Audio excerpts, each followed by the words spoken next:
Welcome to Biblically Speaking. My name is Cassie Bellino, and I'm your host. In this podcast, we talk about the Bible in simple terms with experts, PhDs, and scholarly theologians to make understanding God easier. These conversations have transformed my relationship with Christ and understanding of religion. Now, I'm sharing these recorded conversations with you.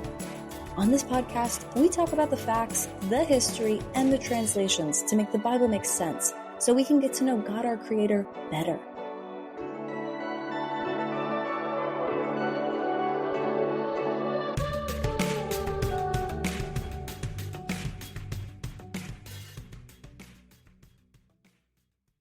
I'll read the Revelation text. It's Revelation 1, verse 4. John, to the seven churches that are in Asia, grace to you and peace from him who is and who was and who is to come, and from the seven spirits who are before his throne. God's got seven spirits? Whoa. Yeah. Why are we in Asia? I have so many questions. Yeah, Asia, because that's where John's churches were at. Oh, okay. Yeah, how was I supposed to know that? It's a province of the Roman Empire. Today, when we say Asia, we're talking about a huge multi-continent region, right? But in the Roman Empire, the only thing that was Asia was the western third of Turkey. How was I supposed to... Was this explained somewhere that I missed? Not in the New Testament. It was just an ubiquitous fact. Everybody knew that was Asia, so nobody explains it. Everyone as in the people that lived at that time, or people that right. I went to church with that never told me? They might not have known. It's possible, but when I teach like intro to the New Testament world, I explain the Roman province system and where Asia is boundaried in the first century, and it changes into the second century. And because the boundary of Asia keeps moving east, it isn't long until the Western world starts referring to anything east as Asia. Okay. It's a slippery boundary. Anyway, in Paul's day, John's day, Asia is a region that has seven principal cities. Okay. So they're in Asia. Grace to you, peace from him who is and was and is to come, and from the seven spirits who are before his throne. Like the divine council? Is that what we're talking about now? This kind of has a lot of people thinking the same as Michael Heiser on the divine council idea.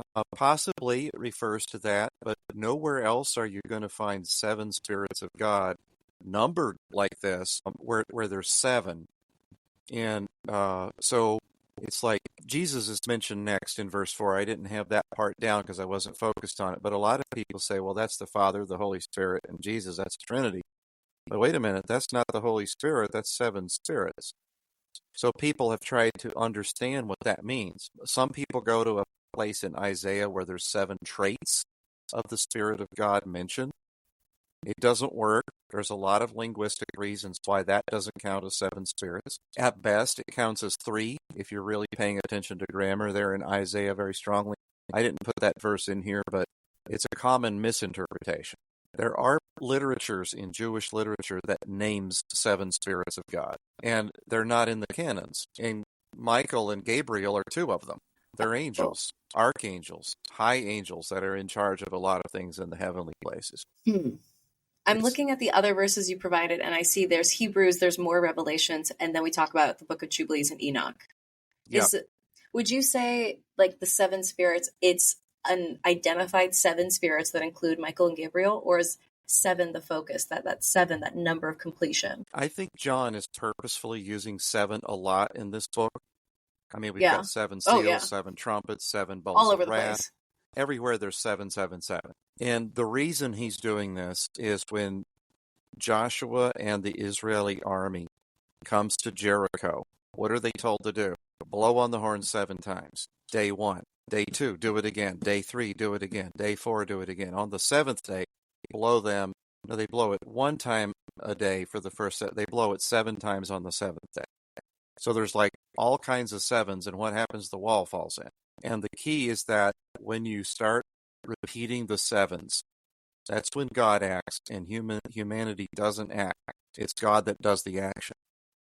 So in the book of Revelation, when you get to the end of the 7 wraths, it is God that does the action, not humankind. And like in Jericho, they don't attack the city wall. They don't create a military assault. No, they march around the city blowing horns. And then on the 7th day, they do it 7 times. Walls fall in. So it's like an act of God that takes place, and it's destructive Mhm. for those who have become enemies of God in some way or other. But it's not man's actions, and that's the thing that we sometimes don't catch. But there's a reason for the repeated sevens, and it's related to the sevenness on Israel. And I think this is more important than the fact that it's Jericho or that it's a battle. It's Israel's first foot into the promised land. So it's like here, it's the believer's first step towards heaven in Revelation. So it's like getting there, there's going to be some stuff that takes place, but then once it takes place, the path's open and people go into heaven. So it's like, it's an interesting parallel to Joshua in that sense, with the sevens and then God acting and then the pathways open. So we were supposed, like, how should we interpret these seven spirits then? Yeah, I tend to think these are the seven archangels. Okay. That's what I think they are, and that's why my next passage is here, Hebrews, um, Hebrews 1, 13 and 14. And so this one's in the canon. To which of his angels has he ever said, "Sit at my right hand till I make your enemies a footstool for your feet"? Are they not all ministering spirits? So here's where we see a connection between angel in one verse being called a spirit in the next verse. Okay. So this is a linguistic connection that, okay, a spirit could be an angel. It doesn't have to be the Holy Spirit. Because that's where it trips up a lot of people. They read seven spirits and say, wait a minute, the Holy Spirit's one, not seven. It's not about the Holy Spirit here. It's about the seven archangels of heaven. Now, Revelation 15 also mentions the seven angels, just to say this isn't only once that John's going to talk about seven spirits. We've got seven angels coming later. So I saw another sign in heaven, great and marvelous, seven angels who had the seven plagues, who are the last, because in them the wrath of God is finished. So earlier he has seven spirits. Later in the book he has seven angels. I don't think we need to disconnect those two automatically. I think they can be the same entity. The book of Jubilees, on the first day he created the heavens which were above, and the earth and the waters, and all the spirits which serve before him. Now we see that in another book, it's the spirits that are serving him. Well, who serves God? It's the angels that serve God in canonical text. And then it says the angels of the presence and the angels of sanctification. So we get two categories of angels that are serving him. So that verifies that these spirits were angels that served God. Yes, and at least we don't have to wonder what John's referring to. Jewish literature leading up to John already calls them spirits or angels as the need arises, or as the, because here's the thing that actually keeps tripping us up. We think of an angel as a specific class of being, as a concrete reality that's heavenly, and that's it. The word angel is about as generic of a word in the Hebrew language as, I don't know, my English word for pencil. That's not a good example. Maybe servant. It's about that generic. Well, what kind of servant? You know, you don't know. Like a worker. Yeah. Right. Does this person fix cars, build houses? What do they do? Yeah. Oh, yeah. You don't know just from the word. And this same word can refer to a human being on earth, too. I didn't know that. Yeah, because it can mean a messenger. When the king sends an ambassador to another kingdom, that person's called the same noun. Or if the king sends a messenger out to the generals in the battlefield, it's called the same noun. So it's a courier of the king. So angels are couriers of God between heaven and earth. But that word is very generic. It doesn't describe them. So this idea that they're called a spirit is actually narrowing it down as non-human. Oh. Yeah, it's Okay. more specified if we say it's a spirit from heaven. Because messenger, whose messenger, becomes the next question. It doesn't automatically tell us who sent them. You're saying the Hebrew word, when they reference angel, that could be, I sent my angel out to deliver a message to my neighbor, essentially. And then, like, I saw an angel from God. It's the same word being used. So when they add in that word spirit, it now says, oh, the non-human type of angel. Right. Domino's Pizza sends an angel with your pizza to your door. Nobody wants to think that one's equivalent, but it's close enough. The thing is you don't know what the word means. And there's actually debated texts where the word angel shows up in our English Bibles, and we've got questions all over the place. I don't think that's an angel there. I think that's a human messenger. What? Yeah, well, I think it's a human messenger. I don't think it. Well, it makes you think. I mean, like when the angel showed up to Lot and his family, they were in a physical form. He recognized them. He postulated himself before them. So, I mean, is there a blurry line there of like these were spirit angels that came down to earth and embodied themselves? I think so there because of the prostration act. Got it. He knew they were from a very high person. Got it. That's because that's the mistake that a lot of people in text make is they start prostrating before the angel, and the angel says, "No, don't do that to me. I'm just the messenger." Got it. Okay. And so, that kind of fear, they know where this angel came from. So it's like, oh, you're one of those guys. You're not one of our type. Is it also fair to say, angel could be human, could be spirit. Is it fair to say that an angel in spirit could become human? Or are they two separate things? Don't know, because we've got some weird texts in Genesis that I don't think are adequately explained. That whole sons of God and daughters of men thing in Genesis 6.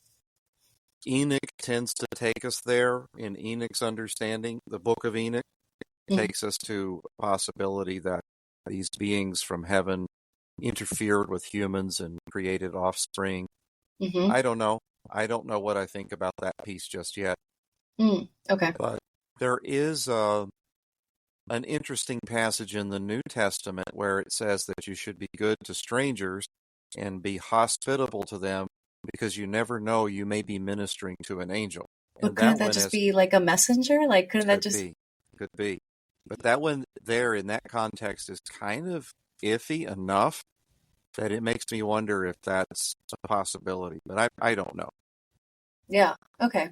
I really don't know. There's some debated texts with this word in it. And for me, in the Hebrew Bible at least, if I see messenger of the Lord which came from heaven, I'm thinking, oh, it's one of those messengers. It's not one of these earthly ones. Okay. But if I see that same thing, say, messenger of David, David sent the messenger, that's not a divine courier. That's a earthly courier. That's a human. But it's tricky. And here in Jewish literature, we can see a dovetailing between calling these the angel word and calling them spirit beings. It meshes. So for John to use that phrase in one passage saying the seven spirits, and the next place he says the seven angels, I think we can see that John's pattern is Jewish, not late church doctrine kind of language.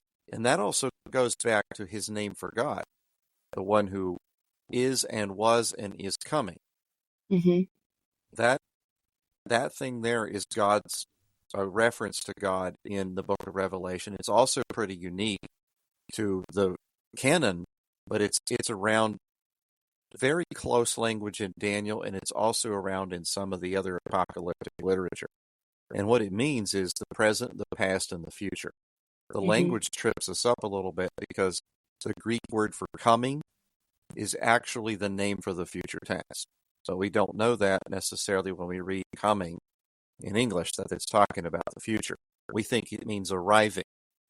The one coming soon. Their arrival is what we often misread into there, but he's talking about present, past, and future. Wait, how are we supposed to interpret coming then? Future tense. But this being is always been, always will be, past, present, and future. Like, is existing in the future, not will one day be in the present. Right. It's not this being will someday visit. That's not what it's saying there. What I've seen happen sometimes, because it says the one who is coming, a lot of people say, that's Jesus, because he's coming again someday. But that's that we use as the word arrival. He's arriving someday. And we've already misunderstood what the word coming is from in this passage.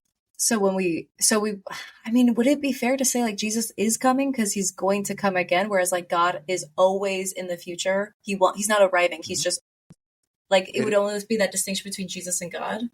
It's a safe thing to say, but it causes people to misread this as being about Jesus instead of being about God. Oh, I see. Okay. Yeah, it's because they misunderstood what coming meant here in John's description of this being. Grace to you and peace from him who is and was and is to come is talking about God, not Jesus. Mm-hmm. And the seven spirits who are before his throne, not Jesus, God. Got it. Right. Okay. Right. Exactly. But it's that coming phrase in our English Bibles that takes people's mind from here and turns it here, and they're already confused. And they make it something that it's not. Yeah. Mm-hmm. I see. Exactly. All right. So in Enoch, we've got the Ancient of Days. That's Enoch's favorite phrase to talk about God as either the origin of days or the Ancient of Days, or sometimes the head of days. Okay. And we also see head of days in Revelation and other places. So his head is like white wool, and with another whose countenance resembled that of a man. Then I inquired of one of the angels who went with me, and showed me every secret thing concerning this Son of Man. So we get a Son of Man phrase. We'll say more about that a little bit later. Who he was and whence he was and why he accompanied the Ancient of Days.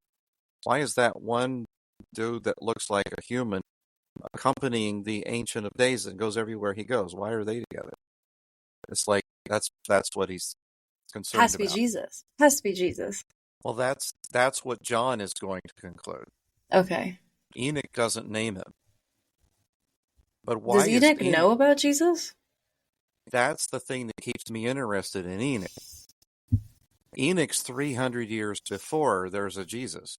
Maybe he thinks it's Moses? I don't know who he thinks it is, because the real Enoch lived before Moses. He doesn't know about Moses. So he just sees somebody that looks human-like. And then, of course, if it's the people from the 3rd century dreaming dreams, which I think is a possibility, they know about Moses. They know about Elijah.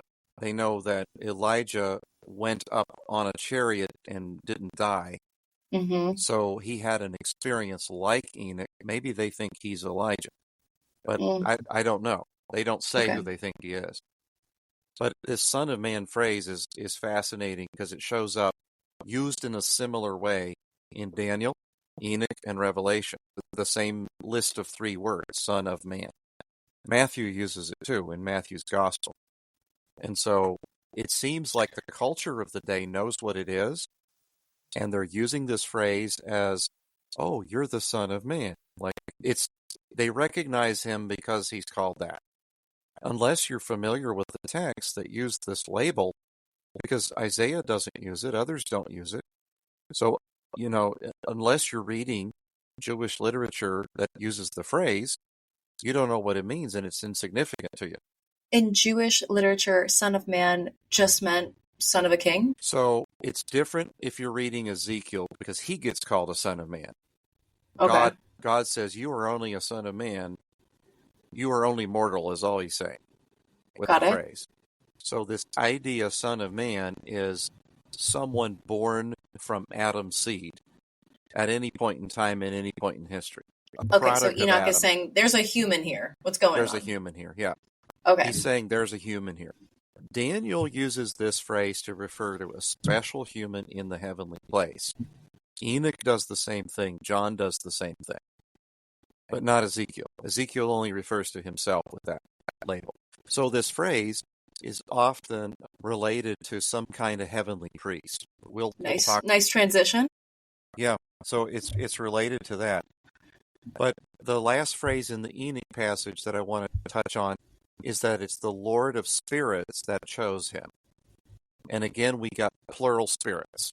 Right. Like the Lord, the one that rules over all of those spiritual-like angels. All of those 7 spirits. I think is full of talking about 7 spirits. He never once mentions the Holy Spirit, but he talks about 7 spirits. 7 spirits. And there's another passage where he names them. He gives them all names. And there's Michael, there's Gabriel, and 5 others. But that's insane. These are the ones that are understood in Jewish literature to be the archangels, the highest of the angels in heaven. Hey listeners, we don't run ads on this podcast because we want to keep the focus on the content you love. But if you believe in what we're doing and want to support, there's a simple way. Just contribute whatever feels right for you through the listener support link in the show notes. Your support keeps the Bible being talked about, and we're so grateful for it. Thank you so much. Now, back to the show. So Enoch is describing what John is seeing as well. They're seeing the same thing. Little They're bit on the same different. Zoom call. Yeah. And this is the thing about dreams and visions. If 10 random people in 600 years time spread ate a bad spaghetti sauce and fell asleep and had a wild dream, their dreams would not be similar. Right. Especially when you've got somebody who grew up in a Judean culture who knows Hebrew having dreams, someone else who grows up in an Aramaic culture far, far away from Judah. They also have some strange dreams. Some other people growing up in an Aramaic Greek-oriented Judea, they have different dreams. And then somebody who's in Ephesus in a Greek-speaking world who is Jewish has some dreams, and these dreams dovetail. So it would be, I think, like a more modern version of what you just said is like Baruch, Enoch, and John. Let's say one lived in ancient Egypt, one lived in 2024, and one lived in like early ancient Near East time, all had the same dream. Yeah. If you got people with different languages, different cultures, different awarenesses, having the same dream. And it isn't identical. I don't want to say their dreams are identical, but they are somewhat consecutive. They're talking about the same seven spirits. They're talking They about the see same heavenly a human reality. guy. Whoa. But there's things that are at different points in progress as they each have their dreams. So when you get Daniel's dreams, things are early. When you get John's dreams, things are at the end. But Enoch gives you dreams in between. So it's like early and at the end of time. What are you saying? At the end of a process in heaven. So like what's going on in the throne room in Daniel, what's going on in that same throne room for Enoch, what's going on in that same throne room for John is a little bit different in terms of a progress. So let's say you were writing, I don't know, we talked about Harry Potter. Let's use that for an example. Daniel is more like Harry Potter book 1 in heaven, and Enoch is more like book 3, and John is more like John's Revelation, is more like book 7. So if you connect the dots between the dreams, you can see a linear progress of something in heaven. Great example. Wow. Thank you. So yeah, there's, and this is why you don't want to miss the stuff between Daniel and Revelation. Despite how it was sourced. Yeah. And here's another argument that I make for why we should look at it. John depends on it. If John depends on it, Jude quotes from it, Paul and Jesus both depend on arguments from Enoch to make a point. I think we need to reassess what the earliest Christ followers were doing with Enoch instead of what the second, third generation church was doing with Enoch. They didn't know what to do with Enoch. That's my assumption. Would you warn people from taking Enoch into today's culture and being like, well, this is how I think it's being, like, you really specify there, how did the original readers use Enoch? Not how I can use it, not how we should use it today. How did they use it? As far as we know, nobody ever formed religious communities, preached sermons from Enoch. It wasn't a religious formation. Great distinction. Great distinction.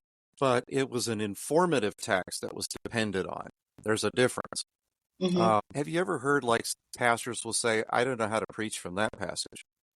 You can't preach from it. It's like, it's this, and that's what it is. I can't make a sermon out of it. I've never heard that, no. Okay. Every once in a while, people often say this about the genealogies in Genesis.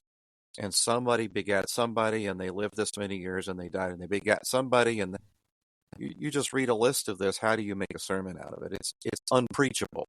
How do you find a point to preach on? Yeah. Now, there's a couple of ways it can be done, but it takes a really skilled person to pull out nuances. Anytime the text tells you more than just the he was born, he lived, and he died part, there's a reason it's telling you that.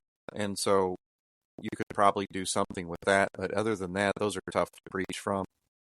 There's just some places in the Bible that's very hard to create sermonic material from that actually helps somebody in the pew. But it's still important to read it. Well, some of these books like Enoch can be thought of as that. Maybe don't make your sermon on Sunday about it, but from it. but maybe prove your point in Revelation from it. Use material from these Jewish apocalyptic literatures to say, this is what John meant, and this is how I know he meant it. It's useful for that. And trying to think how to use some of these texts is challenging. There a lot of Christians and other like Jews as well, they have this sense that I need to read this text devotionally. If I read this passage, God's going to speak to me something personal from this passage. That's okay. There's some texts where that's definitely doable. Don't do it with Enoch. I would say that. I wish there was a warning label like that in the Bible of like, hey, this is the text you really investigate. It's not going to be through your spirit and heart. Yeah.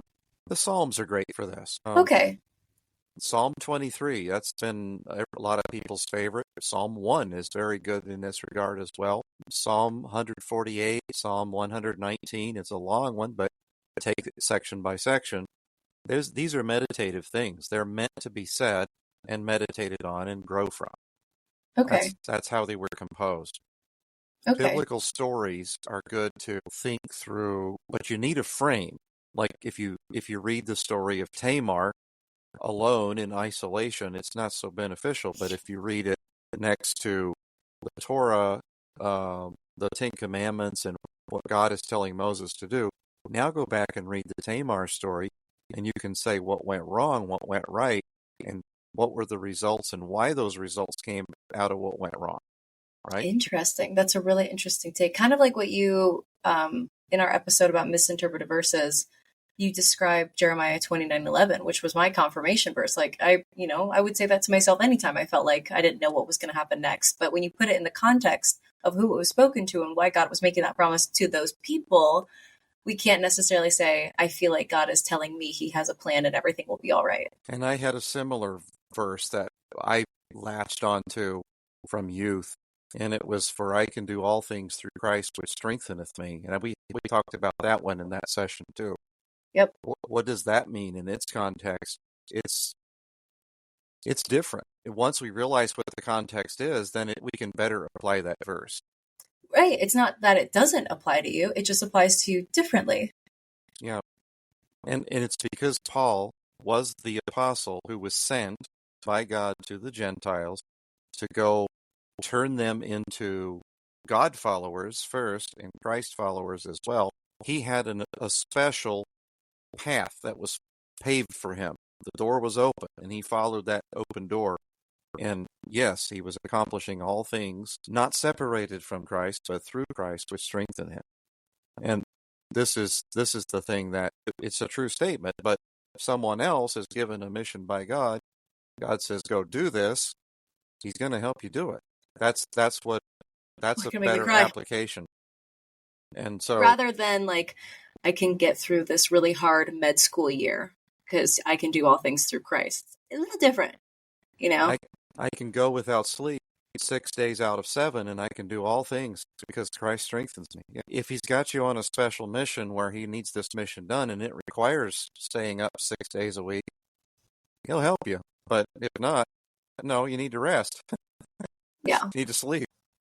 You need to eat food when appropriate and all of that. Right, because once you say like, well, I thought Christ was going to strengthen me through my baby's sleep regression, and he's not, God must not be real. It's like, well, different application. Yeah, it's the wrong application, and we need a different application on that text. But yeah, yes. So on this, we mentioned this heavenly high priest, right? It's like, well, first question is, okay, I've not read anywhere else where there's a priest doing priestly duties up in heaven. Why does there need to be a priest? And you're saying from Revelation. This is John out of nowhere pulls a heavenly priest. Yeah. I was in the Spirit on the Lord's Day, and that phrase trips up a lot of people, especially Christians, because they want to think, oh, that was an average Sunday. The Lord's Day is Sunday. So it's like, that phrase was never used yet for Sunday at this period. That phrase is connected to the Hebrew prophets, and it was called the special day of the Lord, when the Lord reveals what he is, what he's about, and brings all nations into subjection. And this day of the Lord is terrifying to the nations that have opposed him.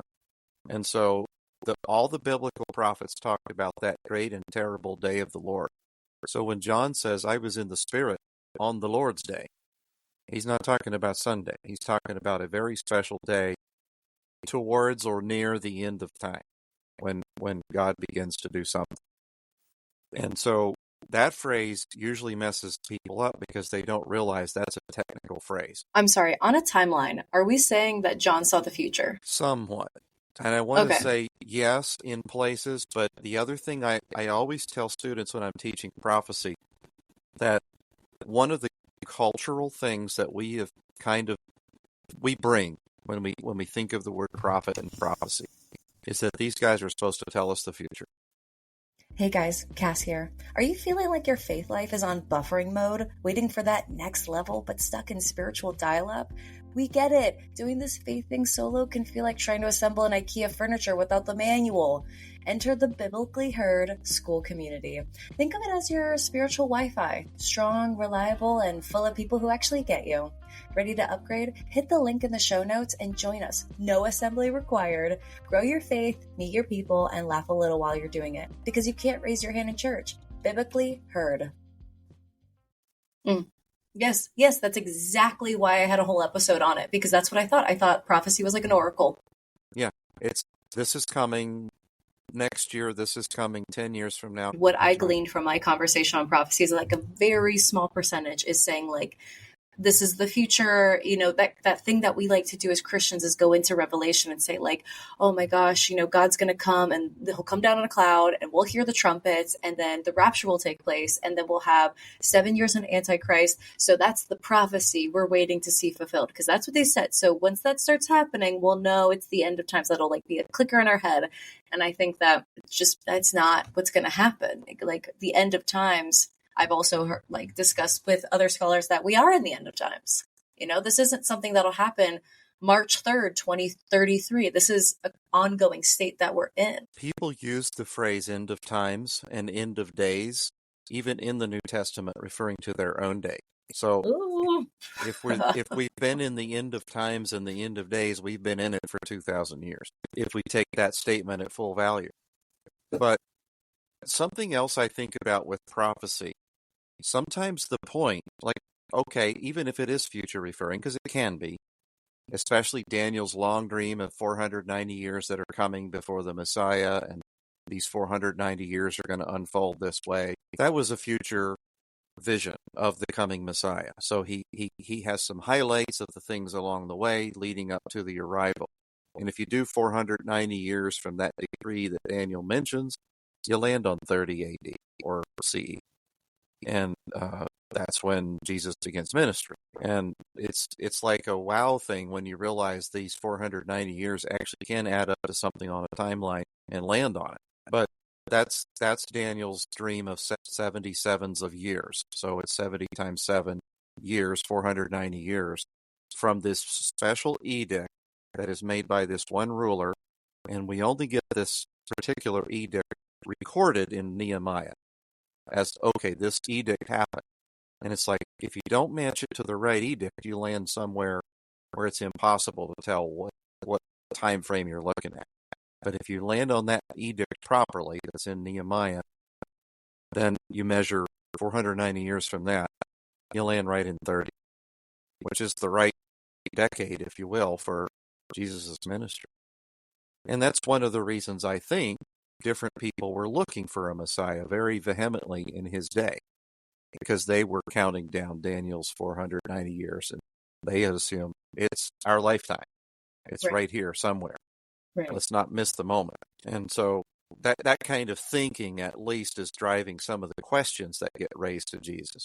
And he's not very fast to make these claims. Like he's trying to start off his ministry in secret, trying to keep on the down and low until he reaches a certain point. Then he openly says things. But there were people coming to him, you must be him. You must be the one, because we've been waiting. This is the right time, and you're saying the right words and doing things that ring a bell here. You must be the one. And People were putting it together before Jesus makes any kind of announcement. But how do you explain that unless people are counting that thing down and they realize I'm living in the 490th year from that edict? Yeah. So somebody, maybe not all groups, that's the thing. We don't realize there was a plurality of Jewish groups and sects of religious thinkers in the first century, but there were quite a few. Some were counting the days down to their day. They're looking for one. Not everybody was. Some people interpreted Daniel as completely metaphorical, and then others didn't include it in their canon, like the Sadducees. That's not an important book. The Torah is important. And so that was the different groups just viewed Daniel differently. Daniel was another book that was tough to place because out of all the books that have prophecies in them, Daniel is not in the book of the prophets in the Hebrew canon. It was one of the prophets that don't get put in the book of the prophets. And it's not clear totally why. Scholars have debated whether Daniel being written in two languages instead of one might be one of the reasons. The fact that it has this long 490-year vision that didn't come true in the people's lifetime that were doing the canon. Like Ezra lived and died long before that dream was finished. Right. So maybe that's why it ended up in the book of the writings instead of the book of the prophets. But it's in the canon nonetheless. It's just not in the book of the prophets. Interesting. And just like Enoch's not in our Bibles, Right. generally. It's been hard to make those decisions and be firm about it. So that's the Lord's Day thing. Just it's a word. It means something. It's connected to the prophet's way of saying about this terrible day that's coming. Got it. So John's phraseology doesn't resemble Christian formulated theology that comes later. His phraseology resembles Hebrew prophecy, the Hebrew prophets of old, and the Second Temple Jewish literature that we don't have in our canon. So that's where his phrases look. All right. So then he says, write what the angel is saying. Write what you see, or no, a voice is saying, write what you see into a book, send it to the 7 churches. Then he lists them. And I turned to see the voice that was speaking to me, and on turning I saw not a person, but 7 golden lampstands, a menorah. So he hears a voice saying, do this. He turns to look at the voice. He doesn't see a person. He sees a menorah. As soon as he sees a menorah, the Jewish mind has to think temple. You don't go anywhere else with a menorah. That's where their menorah is. That's the whole thing with the temple and the restoration of the temple. And even the festivities of Hanukkah is going to have a menorah in it because it was about the lighting of the menorah in the temple. Festival of Lights is one of the phrases that it's called. It's mentioned in the Gospel of John. Jesus went to the Festival of Lights. And so, but Hanukkah, the name for Hanukkah is called Festival of Lights in the Gospel of John. Got it. Anyway, into the middle of the lampstands, or in the middle of the menorah, there's one like a son of man, clothed with a long robe and a golden sash around his chest. The hair on his head was white like wool, like snow. His eyes were like a flame of fire. John starts to describe this man using the same language that Enoch used to describe the Ancient of Days on the throne, God's depiction. Mm-hmm. But he I remember just said he the was white the son like of wool. man. Yeah, Yep. yeah, same thing. Except this is not the Ancient of Days on the throne. This is a son of man who's standing by the menorah. So he has this depiction that's supposed to resemble God. Okay. And at the same time, he's wearing priestly vestures, the long robe with the golden sash. And immediately the Jewish mind has to think this. That is temple attire, but it's the wrong colors. This is not what the priests wear at the temple. They wear similar garments, but they wear a different color to commemorate the 12 tribes. This isn't a golden sash. And so the mind has to go, well, what priestly order could this be? And it's the Melchizedek order that Abraham gave sacrifices to before there was Moses or the Torah or the priests of Aaron and so forth. Because Abraham goes and gives a sacrifice to Melchizedek. And the priest in the Holy Land at that time. This was long before Moses, the Torah, or the priestly order that we recognize as the Levitical priests. So John just described this Son of Man in a temple around the menorah wearing priestly garments, but they don't match Israel's priestly garments. Mm-hmm. There's something different about it. His feet were like burnished bronze refined in a furnace, and his voice was like the roar of many waters. In his right hand he held 7 stars. From his mouth came a sharp two-edged sword. And there's a lot of Jewish literature that depicts God's mouth as having this sharp two-edged sword. So he's putting an image of God on this Son of Man, which that's weird. It's like, why are you using this imagery that says something about God and you're putting it on this Son of Man? Okay. Now, John has a point to make with all this, but it's subtle and it's never explicitly stated. But he That he sees thinks this it's person. Jesus? This person is both God and man. So it's never explicitly stated, but the codes just keep coming at you. This is a human code. This is a God code. This is a human code. This is a God code. Mm-hmm. And in his hand holding the 7 stars, that one escapes us too until we realize that star and angel is another word that can be one word for the other. So, for example, going all the way back to Genesis 1, when God created the sun, moon, and all their host, the word there, we expect it to be star. It's not star. It's host, which is a military word. The sun and the moon and all their army. They got an army? In Jewish literature, every star out there has an angel that guides it. And so when you say a star, you also are referring to the angel that's with it. And so here, these 7 stars are like the 7 angels. But it's hard to catch that code because the idea that a star and an angel would refer to the same thing isn't immediate. It isn't something that we would grab right away. But even in the creation account, that odd thing where the word armies is used there, it's a code word that can refer to armies of soldiers, angels in heaven, or stars in the universe. And so if you've got that slippery word in there that can mean all three, then this prepares people to kind of be slippery about their choice of the word angel and star. That shows up in other places in Revelation too, when the dragon sweeps his tail through the heavens and knocks 1/3 of the stars out of the heavens. And in the very next passage, Michael the angel has to go fight the dragon, and his angels? Who were his angels? It's the stars he swept out of the heaven. So it's the 1/3 of the angels is what it's referring to in He swept out of heaven. Yeah. So that's tricky, but the word star and angel, sometimes one is the code for the other. It's not a word that semantically means both, but it can be a code word for the other. So here he has in his hand 7 stars. Every depiction of Greek or Roman emperors always had a picture of them on the back of the coin, sitting like this, holding their big stick, and then in this hand was Mercury or Hermes, the messenger god, messenger angel. But in Jesus' hand, there's 7 angels, not 1, but 7. And that's supposed to link us back to the 7 ministering spirits that are around the throne of God.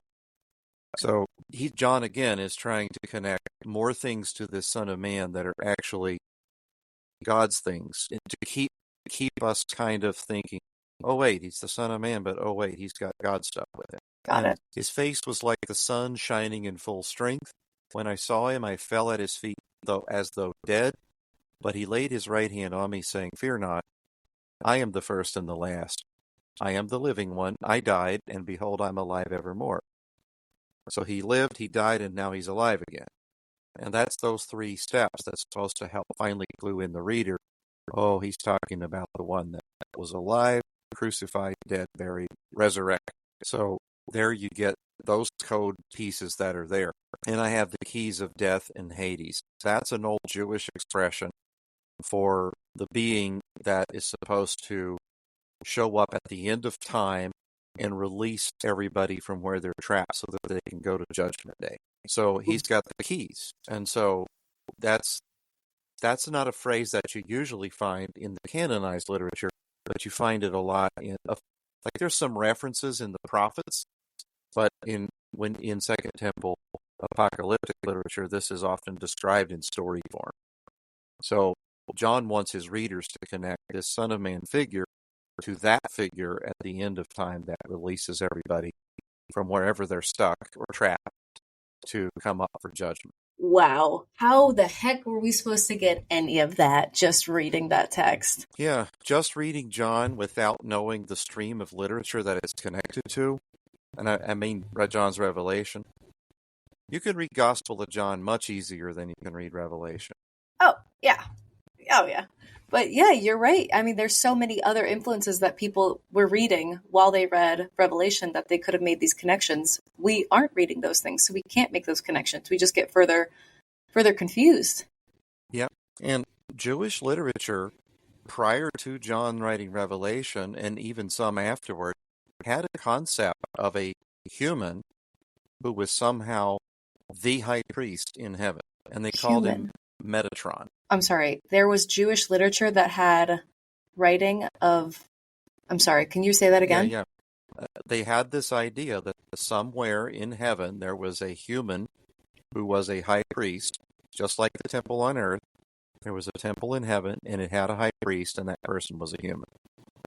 And their name for this human was Metatron. Okay. And so the text that I have from Sefer Hechalot and the Cairo Geniza fragment that we found, and the Sefer HaKoma, all of these, which are all Jewish texts.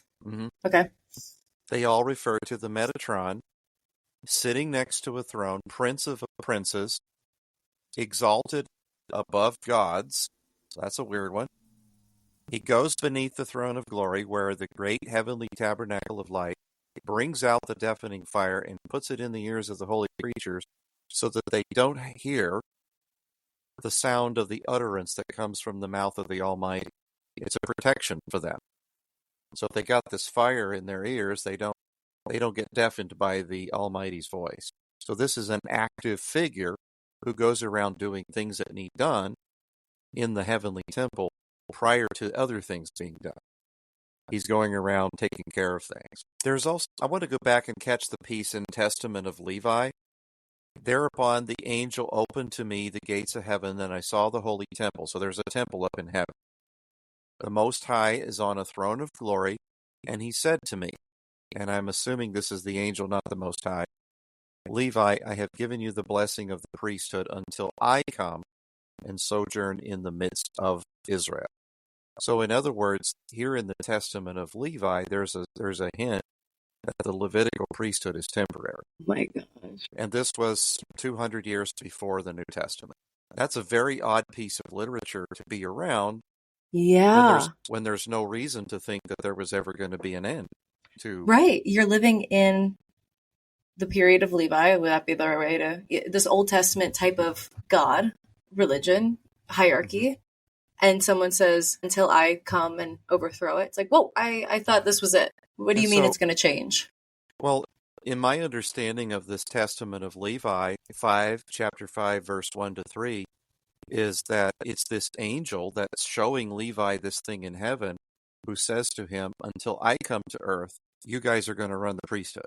And so there's this idea of somebody who was involved in the temple in heaven who was going to somehow replace the Levite priesthood. And it's like, to me, that is so bizarre, especially coming from 200 years before there's anything New Testament. That's really bizarre to me. And the temple is fully functional when this is written. Yeah, unless it was written right at the time when Antiochus Epiphanes killed all those priests in 164. Maybe this was a reaction piece. Well, maybe the priesthood will be killed off and an angel's going to come and do things instead of the priesthood. But maybe that's the right time period for it. Maybe. I'm just guessing. But at least the thought that there could become an end to the Levitical priesthood is bizarre to me. And that it was showed this early. That it's that early. It's well before the New Testament. And the other piece that's interesting to me in light of Enoch and John's Revelation is that someone from the heavenly temple is going to come down to earth and become that figure in the earthly temple. So here in the Testament of Levi, this entity is an angel. Metatron in the Sefer Hechalot is not necessarily an angel, but it's very hard to figure out who Metatron is. Now, in the Cairo Geniza fragment, I adjure you, Metatron, more beloved and dear than all heavenly beings, faithful servant of the God of Israel, the high priest, this is key, the high priest, the chief of the priests, you who possess 70 names, and there's a big infatuation, and maybe that's not the best word, but there's a big tendency in Jewish literature to use sevens and multiples of seven for names and entities and everything else, and whose name is like your master's. The idea that Metatron somehow had God's name into his name was a big thing. Nearly all the literature on Metatron in Jewish literature says that Metatron's name somewhere in it bears God's name. And that sounds a little bizarre to us, but nearly every angel name we have does. So let's say, for example, Gabriel. Gavri is a Hebrew word for great or strong or powerful. And El is one of those suffixes that means God. So his name means something like strong one of God, or my strength is God. Something like that is the meaning of Gabriel's name. Michael is different. Salvation is God. So Michael. And so the El names, like even Daniel or Nathaniel, those names for human beings is the same. Nathaniel, my gift is God. God is my gift would be another way you could think about it. But El is God and Natan is the verb to give. So Natan-el, my gift is God.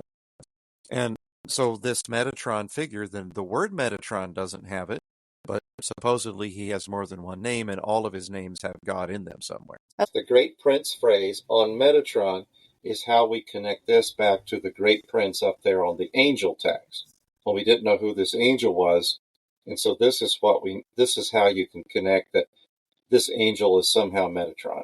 So, Got it. In the Testament of Levi passage. The Testament of Levi passage that said, thereupon the angel opened to me the gates of heaven, and I saw the holy temple. I see. And then in the Great Prince. Maybe I lost it. Oh, you the blessings of the priesthood until I come and sojourn in the midst of Israel? No, that's not it. Or was it the Sefer where it says, is the prince over all princes? That's it. So, sorry, I went too far up, but yeah, it's the Sefer Hechalot. References a prince over all princes, and then the Cairo Genizah says great prince. Yes, they both say over the great princes. Yeah. They both reference Metatron as a great prince. Right. Then in the Sefer HaKoma, the angels who are with him come and encircle the throne of glory. Metatron says in a great voice, then a thin voice of silence, so I don't know why it goes from one to the other. The throne of glory is glistening. Metatron utters at that time in 7 voices, so Metatron has the ability to speak in multiple voices. In 70 voices, in his living, pure, honored, holy, awesome, worthy, brave, strong, holy name, giving 7 attributes of his name. So this idea of just throwing sevens around when you're in God's throne room is pretty common. But John mentions this voice sounding like the voice of roaring waters. Maybe that's 2 different ways to describe this voice of 7 voices and 70 voices. Right, like a ton of people talking at once, like a crowd roaring. And then we have this Dead Sea Scroll document, Q, Melchizedek 13. In column 2, lines 9 to 14, it says, Melchizedek is named high priest and present tense performs salvation and judgment roles in the heavenly temple at the end of days, much like Metatron or like Jesus. So within Jewish literature, there was this idea that Melchizedek was that one who was in the heavenly temple doing all these priestly things. And it's very interesting because in John's vision, this figure is not wearing the colors of the Levitical priesthood, but the colors of a Melchizedek priesthood. And Melchizedek is the god that Abraham almost sacrificed Isaac to? Melchizedek is the priest that Abraham does animal sacrifices to and offers tithes after battling the other kings in the big battle when there was 4 kings and 5 kings fighting each other. It's not relevant to Isaac's sacrifice. Okay. I wanted to make sure we had final thoughts on this last point, but I also had a couple people from online wanted to sneak in a couple questions. But did we wrap up this point? I don't want to cut off anything. I'm at the end of that point. My next point was Son of Man, and we can do that another time. Okay, good, because I have an idea for bringing you back on. Some of the questions, which you already answered as far as like numbers go, is in Revelation 2. This is from Dan. In Revelation 2, it mentions that God gives a stone to those who overcome. What does this mean? Yes, this is the pass to the marriage supper, and he's writing to people who are having to starve because they can't buy the food that's sacrificed to idols. So the reward for avoiding the food that has been offered to idols, okay, you have to starve now because you don't want to mix your diet with things offered to idols. I'll reward you with a special feast. It's you had to go through this hard thing in life. Now I'll make it up to you later. Okay. This is from, I think, a user in Norway or in Scandinavia. What is the definition of end times versus rapture? Okay, thinking about the both conceptually, a rapture is simply usually described as the moment that the dead come back to life. Okay. And move up. It's just a moment. But end of times or the end of days can refer to a series of events that are connected that bring on the last day. So it's more involved than just a rapture. Some folks kind of imagine that the rapture takes place during the last days, at the end of the last days, or just before the last days. These are all debates, and in establishing chronology, this brings me back to what I was saying earlier about prophecy in general. Mm-hmm. What is the purpose of prophetic literature? Is it so that I can construct a proper model of what will happen, or is it so I can create inside me the right space to prepare for God? Whoa, and those two are completely different. Yeah. The purpose of prophecy is to strengthen the struggling, especially the persecuted, so that they don't give in and do the thing that they shouldn't do, and they hang on to the end in spite of bad stuff, because they're going to get rewarded. Wow, that's to prepare a place within you for when it happens versus foretell an event. I think that's a beautiful way to describe prophecy. Okay, moving on from Dinny_Exodus. What is the significance of the 7 letters to the church, and which part of these letters are current churches still falling under? How can we avoid these pitfalls? It's a good question. The 7 letters were written to 7 historical congregations that had real situations that were unique from each other.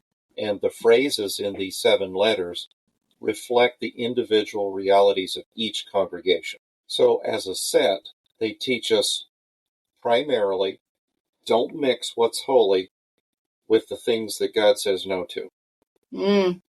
That's a message that comes over and over through each of the letters, because the Nicolaitans get mentioned. That one that's translated Synagogue of Satan, it's probably a bad translation there. But it's a gathering of people who are influencing Jews to eat meat that's been offered to idols. That's what's happening there. So the congregations that he's writing to are encouraged to hold fast to what they've been taught.